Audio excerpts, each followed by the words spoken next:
కుటుంబానికి ఉపాధి మార్గమైన type writer పట్ల ప్రేమను తనదైన శైలిలో చాటుకున్నారు. మధ్యప్రదేశ్ ఇందోర్కు చెందిన ఓ వ్యక్తి ప్రపంచ దేశాల నుంచి దాదాపు 450 టైప్ రైటర్లు సేకరించి ఓ మ్యూజియం స్థాపించారు. Rajesh Sharma Bharat, America, England, Germany, France, Italy, Japan, చైనాలో తయారైన టైపింగ్ యంత్రాల్ని ఈ ప్రదర్శనశాలలో చూడొచ్చు.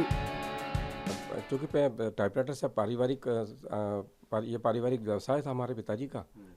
डिस्ट्रिक्ट कोर्ट के बाहर हमारी एक दुकान है शर्मा टाइपिंग, जो आज भी है, और वहाँ पे पिताजी जॉब वर्क करते थे वकीलों के। तो बचपन में हम भी जाके बैठते थे, तो वो टाइपराइटर से उसकी आवाज़ और उसके साथ तारतम्य तो बचपन से रहा, और बाद में तो फिर दूसरे काम में लग गए। पर 7-8 साल पहले जो विचार आया था कि मशीनें गायब होती जा रही हैं, तो इन्हें संग्रहित किया जाए ताकि एक आने वाली पीढ़ी के लिए एक अच्छा संदर्भ बने। जो आज मोबाइल और कंप्यूटर पे जो जनरेशन है वो उनको मालूम हो कि ये इस तरह से डेवलप होते होते ये टेक्नोलॉजी टाइपराइटर से चल के यहाँ आई है। अपने मोबाइल का जो बाप है वो टाइपराइटर ही है, क्योंकि जो कीबोर्ड आज हम यूज़ कर रहे हैं मोबाइल में, जिससे क्वार्टी कहते हैं, वही क्वार्टी कीबोर्ड इन सब टाइपराइटर्स में है।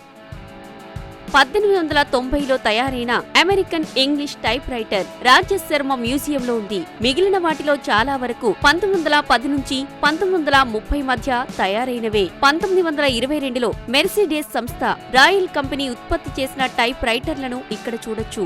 గోద్రేజ్, రెమింగ్టన్ టైపింగ్ యంత్రాలు రాజేష్ మ్యూజియంలో ఉన్నాయి. ప్రపంచంలో తొలి టైప్ రైటర్ ను తయారు చేసిన సంస్థగా రెమింగ్టన్ గుర్తింపు పొందింది. 1960, 2000 మధ్య ట్రాంప్ కంపెనీ విడుదల చేసిన టైపింగ్ యంత్రాలు ఇక్కడ ఉన్నాయి.